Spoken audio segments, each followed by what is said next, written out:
algunos de nosotros hemos ya expresado nuestra intención de participar en esa consulta, pero estamos escuchando diversas voces para que argumenten sobre la importancia de este ejercicio inédito del domingo 1 de agosto. De viva voz, el activista Rodrigo Cornejo, quien es maestro en Seguridad Pública y Políticas Públicas. Estimado Rodrigo, te habla Jorge Armando Rocha, como siempre un placer tenerte. Muy buenas tardes. Buenas tardes, Jorge, y buenas tardes a todos los que nos ven y están pendientes de la consulta para juzgar a los expresidentes. Estimado Rodrigo, ¿por qué participar en esta consulta del próximo 1 de agosto? Yo creo que en primer lugar, incluso la oposición comete una gran contradicción al decir que no participe la gente en la consulta, cuando ellos mismos validaron que en la elección anterior, en donde Morena conquistó muchísimas gubernaturas y posiciones y mantuvo la mayoría absoluta, ellos hacían el llamado a participar en las elecciones. Una consulta popular no es menos que una elección, son cosas distintas e igualmente importantes.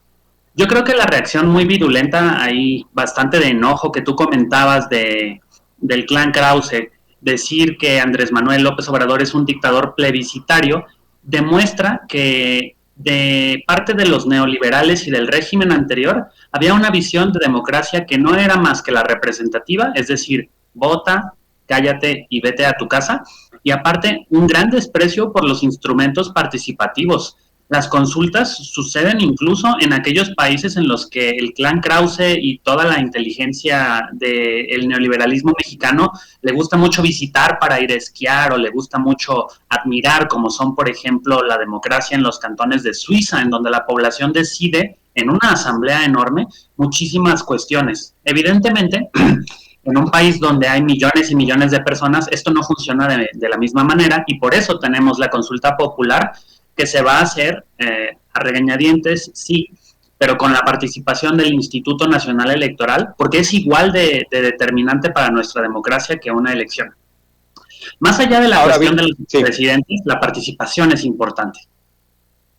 Sin duda, estimado Rodrigo. Ahora bien, pasaron de la ley no se consulta, la ley se aplica, primero argumentaban eso, y como no fue un argumento que tuviera mucho eco, cambiaron de argumento. Dijeron que esta consulta no es de los expresidentes. ¿Qué responder? Porque yo he expresado mi punto de vista.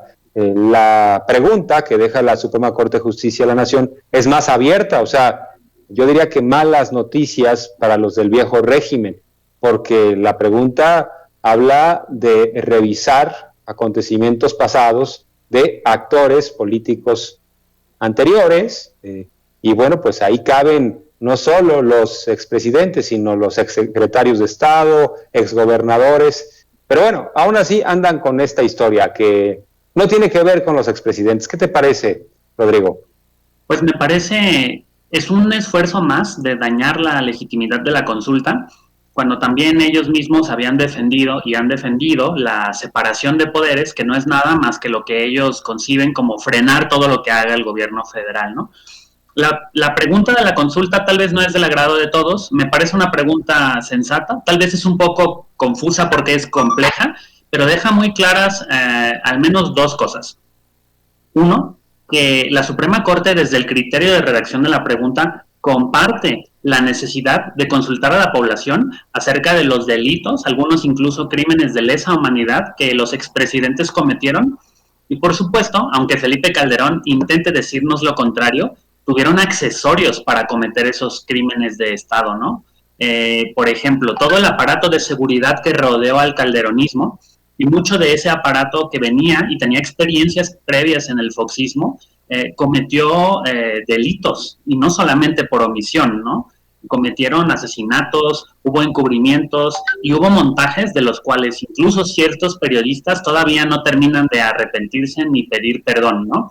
Entonces a mí me parece que esa pregunta es muy importante porque un expresidente, mi estimado Jorge, se rodea de una serie de personas que lo ayudan a instrumentar sus acciones de gobierno. Y hay personajes súper oscuros que son compartidos por el foxismo y por el calderonismo, y personajes del peñanietismo que están exiliados, por ejemplo, en Israel, que fueron parte de la verdad histórica de Ayotzinapa, a los que todavía no les llega la justicia, a pesar de que ya tienen un proceso y una ficha roja de Interpol.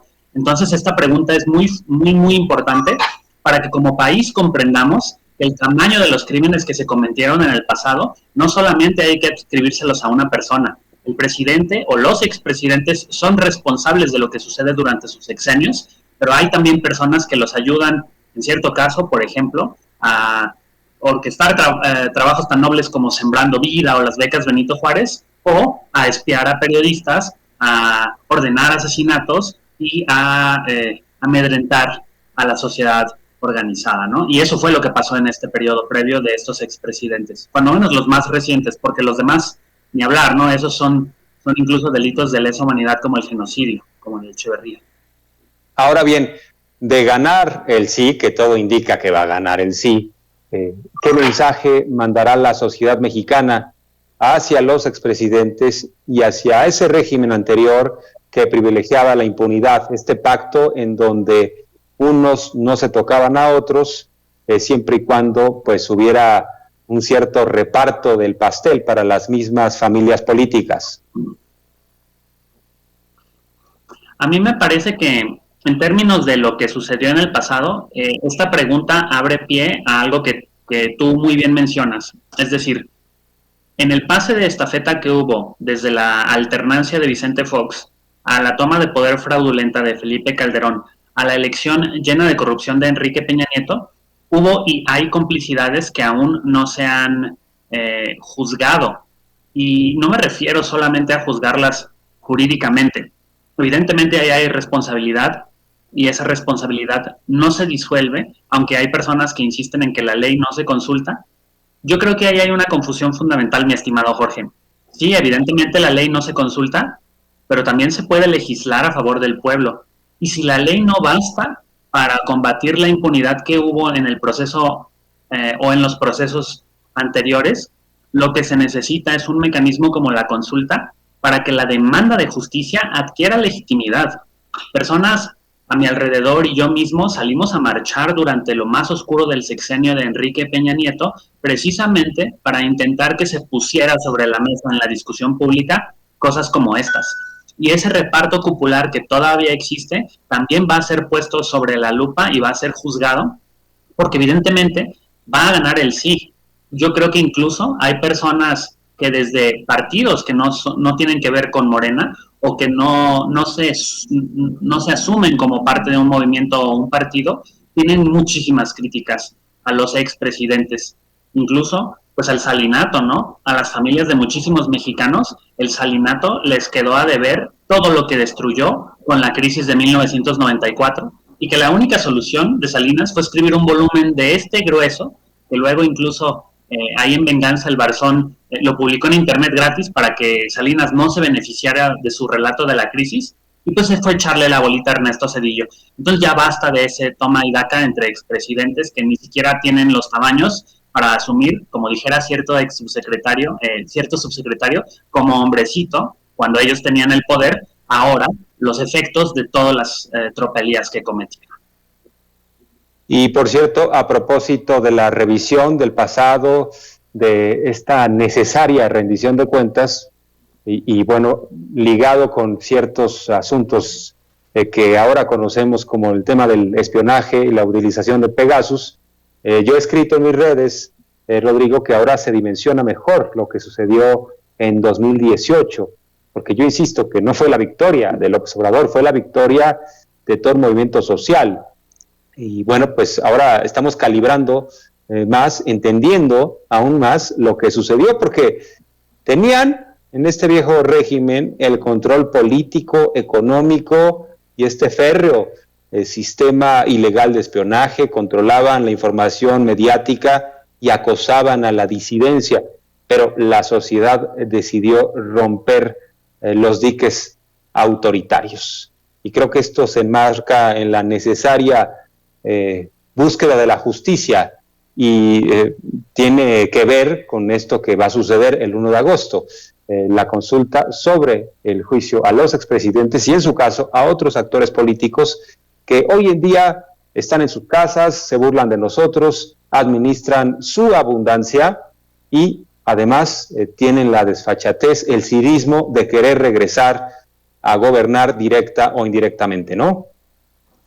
Y yo voy a recordar mucho una frase de Carlos Salinas de Gortari, después de que había ganado Enrique Peña Nieto, que decía que tenía una sonrisa tan grande que era como si estuviera tatuada, que nadie se la iba a poder quitar jamás. Y me parece que esa soberbia y ese cinismo de decir que desde un expresidente se operó para que en una de las elecciones más corruptas de la historia ganara Enrique Peña Nieto, solamente habla de eso que tú dices, que es de la desfachatez con la que corrompieron, privatizaron y todavía tienen negocios y se benefician, en el caso de Vicente Fox, de manera tremendamente hipócrita, ahora con la legalización de la cannabis, cuando él fue uno de los impulsores más agresivos de la mano de Serrano Limón y de toda esta camarilla moralista que lo rodeaba, del combate militarizado al crimen organizado, y que lo único que hizo fue pasar el pico de lo último de su sexenio, de lo más violento, a Felipe Calderón.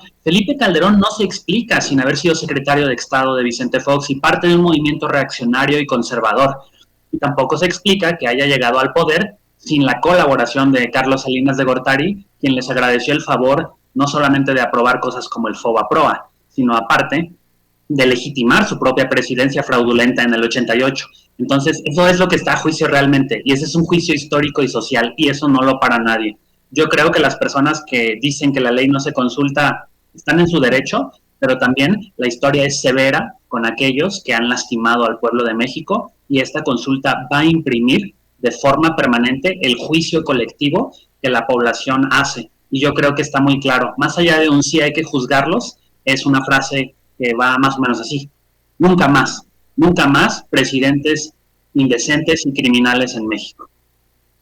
Así es, estimado Rodrigo, y por algo están tan nerviosos los expresidentes. Muchas gracias por la confianza, estamos en comunicación permanente, un placer. Nos escuchamos en los próximos días. Gracias, Rodrigo. Un gusto platicar contigo y con toda tu audiencia, Jorge. Que estés muy bien. Rodrigo Cornejo, ya lo conocen en estos espacios de Sin Censura. Y bueno, pues